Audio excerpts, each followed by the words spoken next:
suis vraiment ravi de t'accueillir parce que moi, Merci. ton film, je l'ai adoré. Merci. Je l'ai dit tout à l'heure et j'ose pas le revoir parce que je sens que je vais repleurer. Au départ, il y a ce livre de Clémentine Autain que vous avez vu à l'écran. C'est une sacrée gageure quand même d'adapter un bouquin et de ne pas le respecter, en fait, de partir sur ton histoire à toi. Les deux. Oui. Bonsoir, pardon, je suis un peu intimidée de vous découvrir tout d'un coup, comme ça, en pleine lumière. Oui, c'est une sacrée gageure rendue possible aussi grâce à la confiance de Clémentine qui m'a offert son livre sans jamais me demander ce que j'en ferais et qui m'a laissé vraiment une totale liberté dans l'adaptation.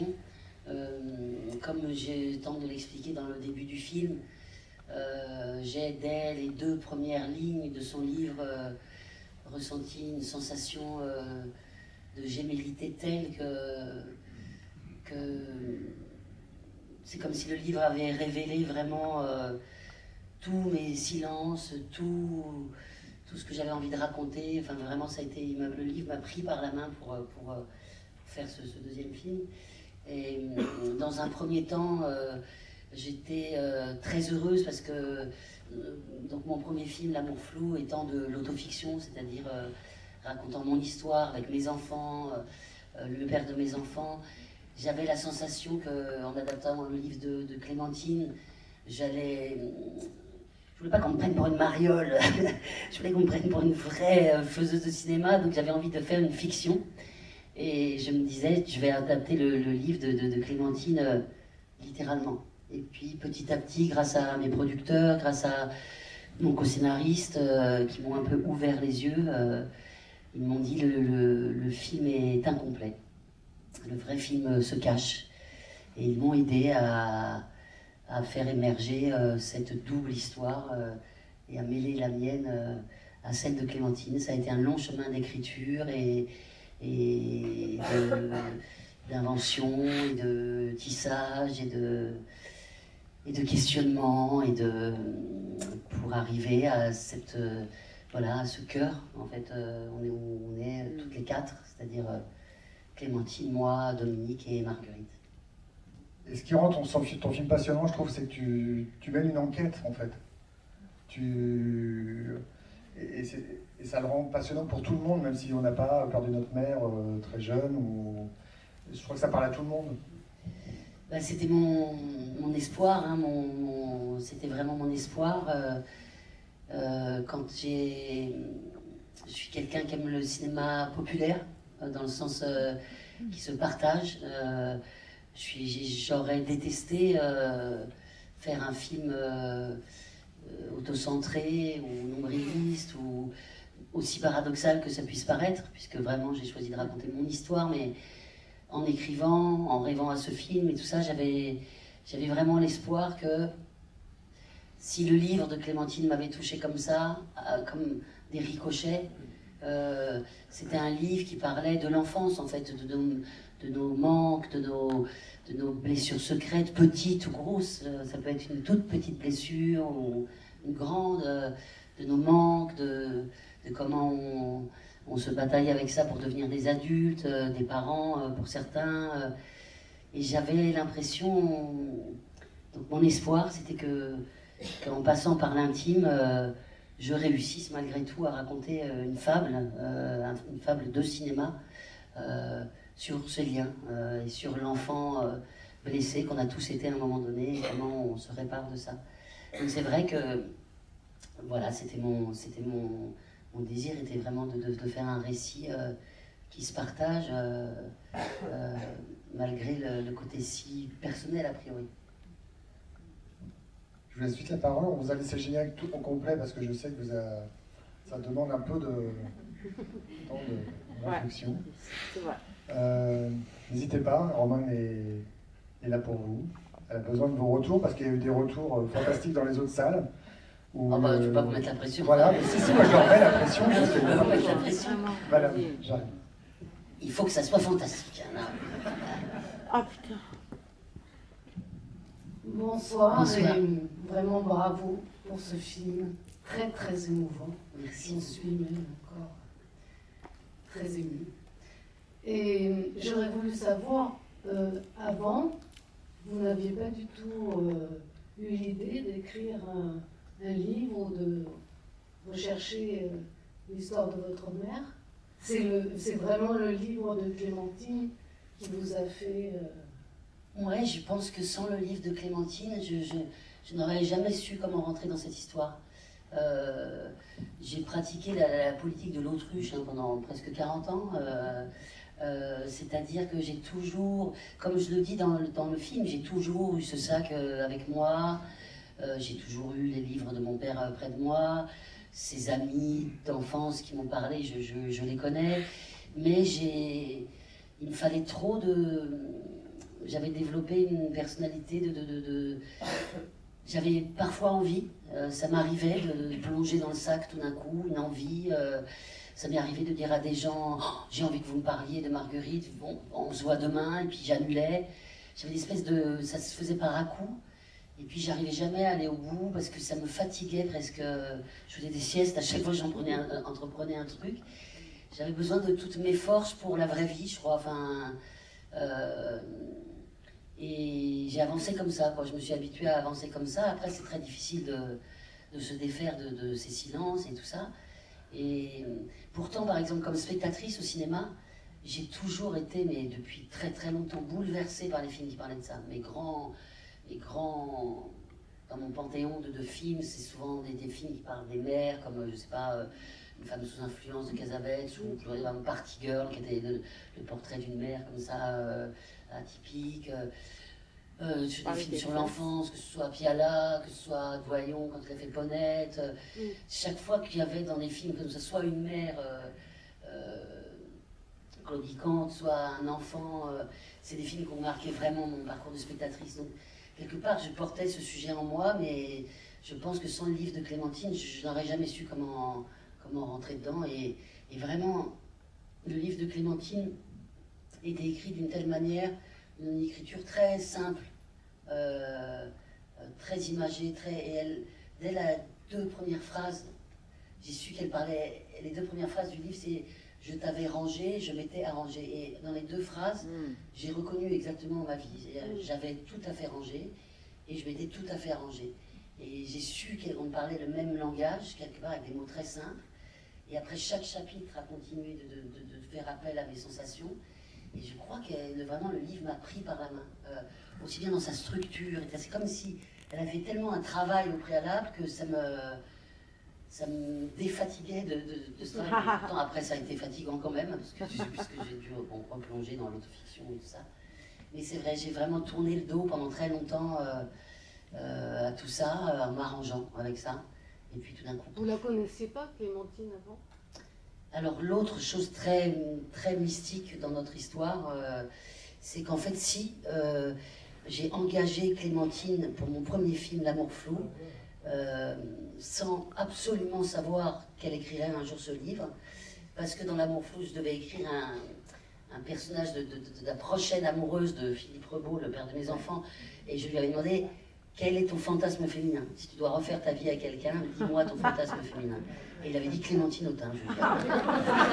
Il m'avait dit parce qu'elle est belle, parce qu'elle est intelligente, parce qu'elle est de gauche et parce que c'est la fille de Dominique Laffin. Philippe adore les films de Dominique Laffin, il en connaissait beaucoup plus que moi. Et donc, je lui ai dit, mais qu'à cela ne tienne, on essaye. Et on avait contacté Clémentine, qu'on ne connaissait pas du tout, et qui avait eu l'audace et l'incroyable liberté de venir participer à notre film. Mais ce qui est très troublant dans tout ça, c'est qu'à l'époque, elle commençait à écrire son livre, et elle fait déjà partie de mon aventure de cinéma. Elle est aussi dans la série qui a suivi. Et à l'époque, je ne savais pas. Je ne pouvais pas me douter qu'elle allait écrire ce livre. Donc c'est ni par amitié que j'ai aimé son livre, ça n'a rien à voir. Elle est venue se mettre dans ce parcours de cinéma, et elle était en train d'écrire, sans que je le sache, vraiment ce qui allait vraiment bouleverser la suite, quoi. Donc c'est étonnant. Moi, je ne peux m'empêcher de voir des signes. Quand tu dis que dans le film, avant, tu dis que j'ai brisé les chaînes de l'abandon, tu l'as ressenti immédiatement. Comment ça s'est passé cette phrase, elle marque beaucoup dans le film. Ouais. Alors, je dois vous dire, pour être tout à fait juste, ça c'est issu de mon travail à moi de psychanalyse. J'avais une psychanalyste merveilleuse avec qui j'ai fait chemin pendant 3-4 ans. Et c'est une phrase qu'elle m'a dite en fait, et qui m'a évidemment énormément marquée.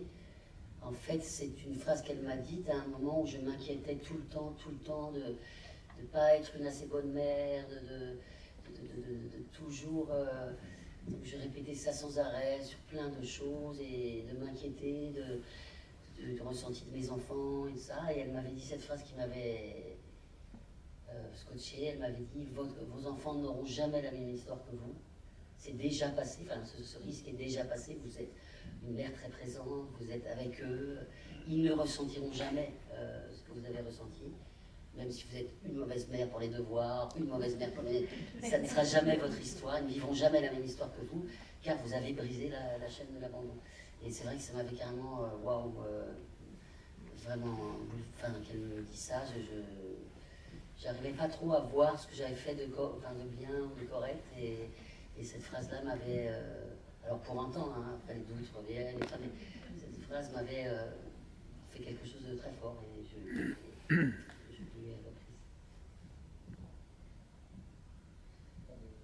Vous êtes à ce point-là, quand même. Pardon.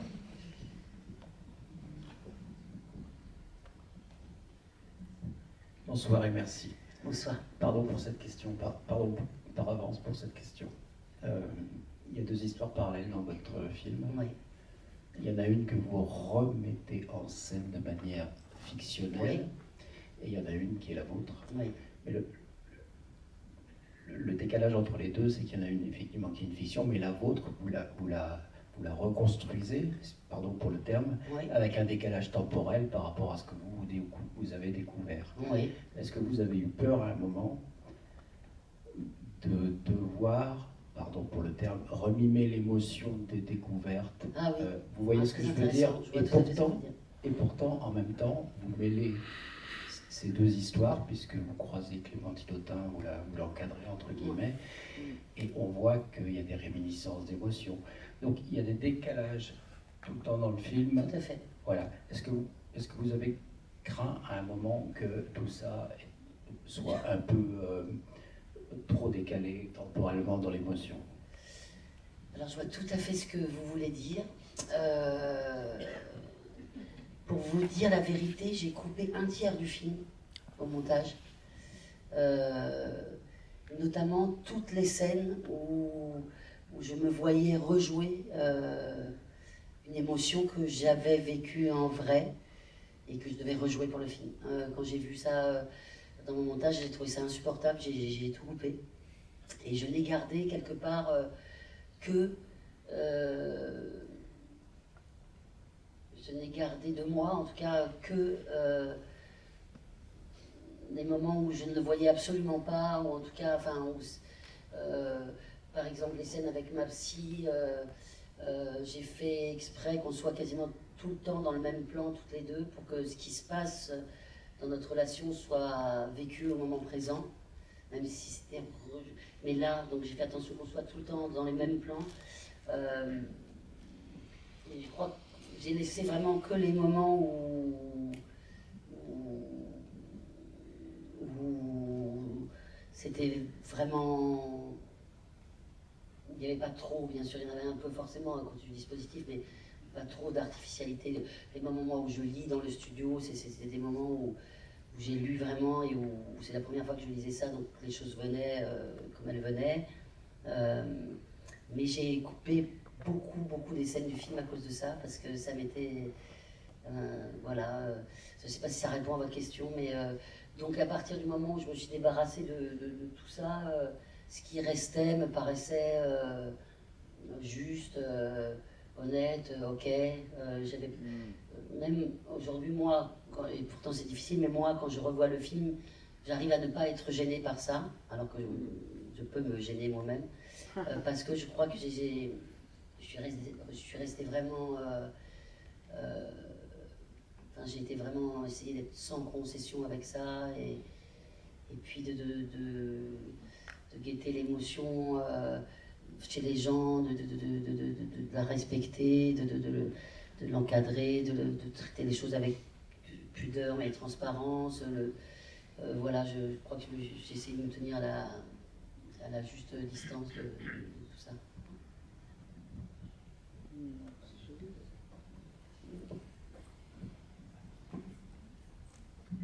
Bonsoir, Romane. Déjà, bravo pour ce film très très émouvant. Merci beaucoup. Alors moi j'ai une question sur la liste que vous aviez faite, que votre psychanalyste vous a demandé de faire pour votre papa. Est-ce que vous les avez posé les questions? Non.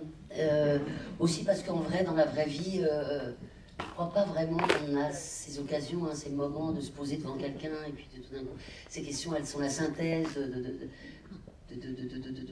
d'un temps de réflexion, quoi. Et en fait, ce que je ressens maintenant, c'est que en faisant ce voyage, de faire ce film, en allant interroger d'autres personnes, en me rendant compte que c'est vrai, il y avait des réponses dans son livre, et en faisant cet objet, j'ai l'impression que moi, je suis accomplie, et que ces questions n'ont presque plus lieu d'être, dans le sens où le film accepte aussi ses creux, ses pleins, les choses auxquelles j'ai répondu, les choses auxquelles je ne répondrai jamais, mais le fait même d'avoir... Et je crois que, bon, en psychanalyse et tout ça, c'est assez... il y a un certain âge, quand si on a besoin et qu'on accepte de travailler un peu sur soi et de ça, on devient aussi plus empathique et plus compréhensif avec les silences de chacun, avec... j'ai moins besoin, quelque part, de ces réponses qu'à 20 ans. Aujourd'hui, que je vois mon père avec son âge, c'est vrai ce que je dis dans le film, que j'ai pas tellement envie de l'embêter avec ça, et que lui aussi il a sa mémoire, et qui sans doute, pour lui aussi, c'est aller chercher loin maintenant. Et le fait même que j'ai eu la force, l'organisation mentale d'organiser ce film, m'a donné une telle sérénité quelque part, et une telle... on n'en veut plus à ses parents, ou on a moins envie de les perturber à un certain âge, quand on accomplit aussi son propre chemin. Moi j'ai accompli un peu mon chemin de maman, puis mon chemin maintenant de cinéaste avec ce film, et quelque part ça me laisse dans un grand chose de sérénité, et j'ai envie de le laisser aussi avec ça, et j'ai trouvé dans plein d'endroits ce que je cherchais, donc et c'est beau aussi qu'ils soient un peu comme...